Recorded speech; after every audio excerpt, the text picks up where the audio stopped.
warahmatullahi wabarakatuh.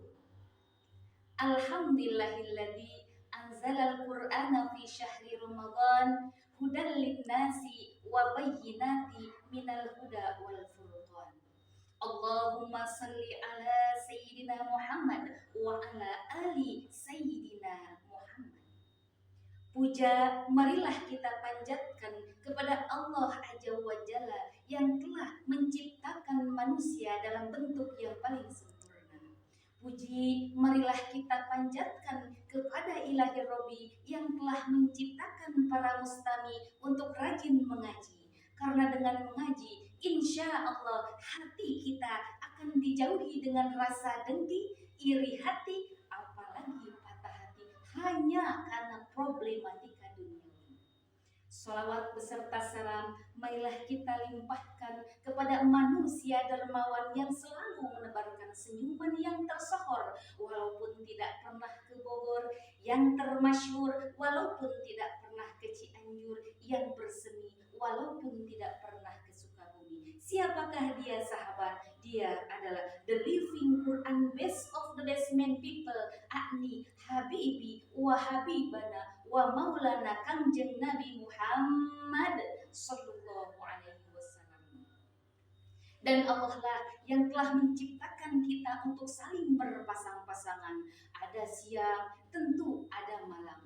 Ada langit, tentu ada bumi. Ada pataya, tentu ada wanita yang terhormat dan yang bermartabat. Dewan juri yang saya hormati, sahabat Patayat yang saya cintai. Kita sebagai umat Islam berkewajiban melaksanakan rukun Islam yang keempat, yaitu puasa di bulan Ramadan. Pada bulan ini banyak sekali kegiatan yang mudah kita lakukan untuk mendapatkan pahala dan rahmat dari Allah Subhanahu wa Ta'ala. Kalau kita melaksanakannya, maka kita akan mendapatkan minnah atau pemberian dari Allah Subhanahu wa Ta'ala. Maka dari itu, marilah kita melaksanakan perintah Allah dengan fastabiqul khairat, berlomba-lomba dalam kebaikan, terlebih pada bulan Ramadan yang disebut dengan Sayyidus Suhur, rajanya bulan. Mustami rahimakumullah, bulan Ramadan terbagi menjadi 3 babak. Yang pertama babak penyisihan, yang kedua babak semifinal, dan yang ketiga babak final. Babak penyisihan berada di antara 10 hari pertama, babak semifinal berada pada 10 hari kedua, dan babak final berada pada 10 hari terakhir. Apakah kita akan sampai kepada babak final? Apakah hanya sampai kepada babak penyisihan? Awaluhu rahmatun wa awsatuhu maghfiratun wa akhiruhu itqum minan nar. Pada babak penyisihan 10 hari pertama Allah akan memberikan rahmat.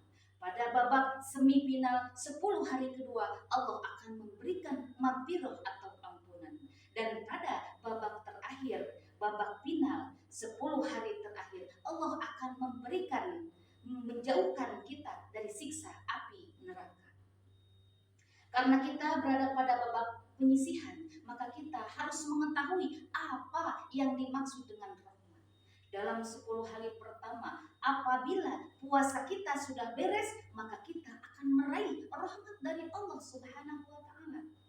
Ukuran puasa yang sudah beres yaitu jika seseorang sudah memenuhi syarat dan rukun puasa dan sudah beres akhlaknya, tidak melanggar larangan-larangannya, serta selalu memperbaiki dirinya, maka itulah yang disebut dengan puasa yang sudah beres.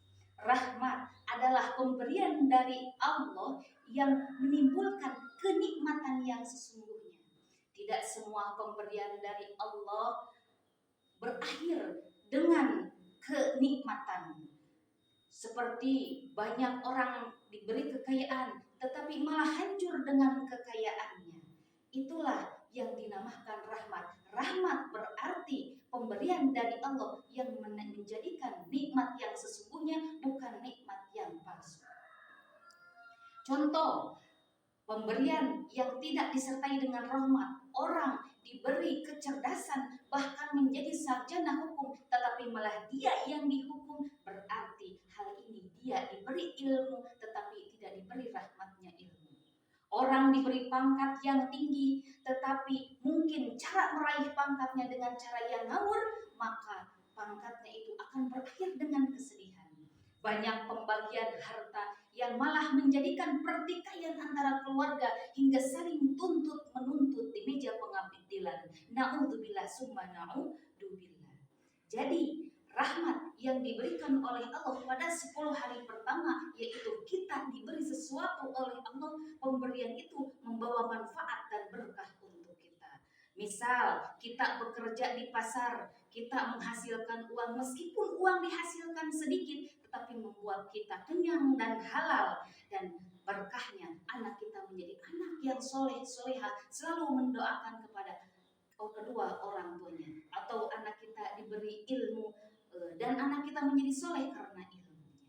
Simbol bahwa minah itu yaitu pemberian dari Allah Subhanahu wa Ta'ala. Jika minah tidak disertai dengan rasa tanggung jawab, maka akan menjadi hancur.